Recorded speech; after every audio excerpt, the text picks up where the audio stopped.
proper insulin injection technique is critical to managing your diabetes. Whether you're new to injecting insulin or just want a refresher, I think you'll find this video demonstration will make you more comfortable with the process. I'm going to cover the basics of how to inject insulin with a pen and pen needle. But if your doctor has suggested a different method, always follow your doctor's instructions.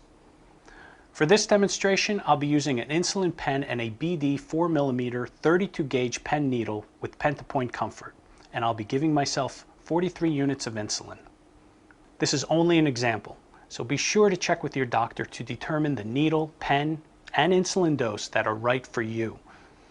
First, gather all your supplies on a flat surface. You'll need your pen, pen needle, 2 alcohol swabs, and a sharps container. After washing your hands with soap and water, open the alcohol swabs and place them on top of the packages. Before I continue, I want to make sure you're familiar with the pen and pen needle.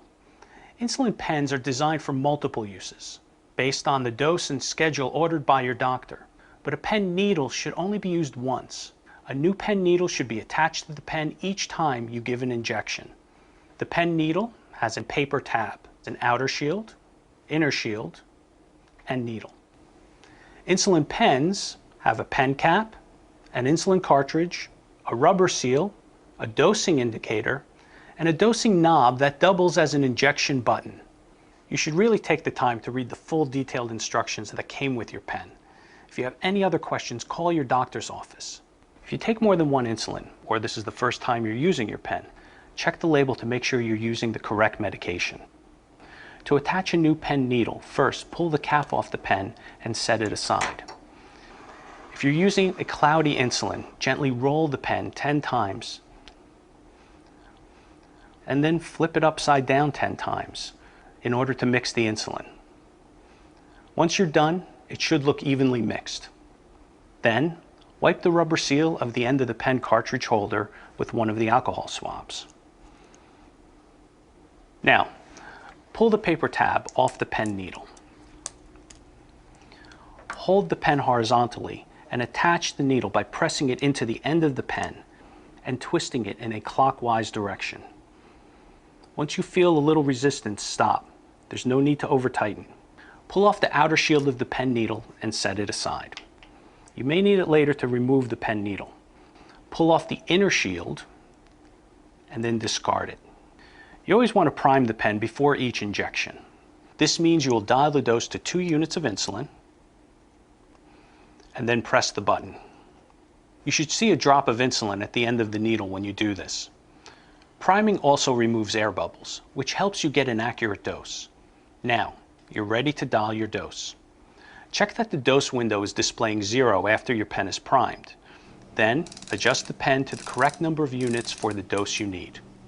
In this case, we're injecting 43 units. If you turn past your dose, just turn it back down to the correct dose. Insulin pens can be set in 1 unit increments, up to a maximum of 80 units. If you need more than 80 units, you'll need to do 2 or more injections. Next, you need to select your injection site. Injection sites include the abdomen, back of the arm, upper buttocks, and outer thighs. It's important to rotate your injection sites. Move the site down by a finger's width with each injection and change to a new site each week. Now, with the second alcohol swab, clean the area of the skin where you plan to inject. Start in the middle of the site and then, moving in a circular motion, clean the whole area. To reduce any stinging, be sure to let the alcohol on your skin air dry completely before you inject. If you use a pen needle 6 millimeters or longer, you may need to pinch up a skin fold to avoid injecting into muscle. Using your thumb and other fingers gently, not too tight, pinch up an area of the skin within the injection site. Then you would inject straight in at a 90-degree angle. Since I'm using the BD 4mm nano pen needle, a pinch up isn't required. I can use the single-handed no pinch technique that allows me to reach more injection sites. So, with the BD Nano Pen needle attached, grip the pen in the palm of your hand and in one continuous motion, insert the needle into the flat skin at a 90-degree angle. Then press and hold the pen's injection button and count to 10. 1, 2, 3, 4, 5, 6, 7, 8, 9, 10. This ensures the entire dose of the insulin has entered your body. And that's it. If you have a BD Sharps container, you can use the special opening at the top of the container to unscrew the pen needle from the pen. If your container doesn't have that kind of opening, first, cap the needle with the clear outer shield. Then unscrew the pen counterclockwise until the needle separates from the pen. Discard the used pen needle in a Sharps container. And remember, never reuse pen needles. Be sure to check with your sanitation company or health department regarding the rules for safe disposal of used needles and Sharps containers. That wasn't so hard, right? But it's really important. Proper insulin injection technique helps better glucose control, which is critical in managing your diabetes today and over the long term.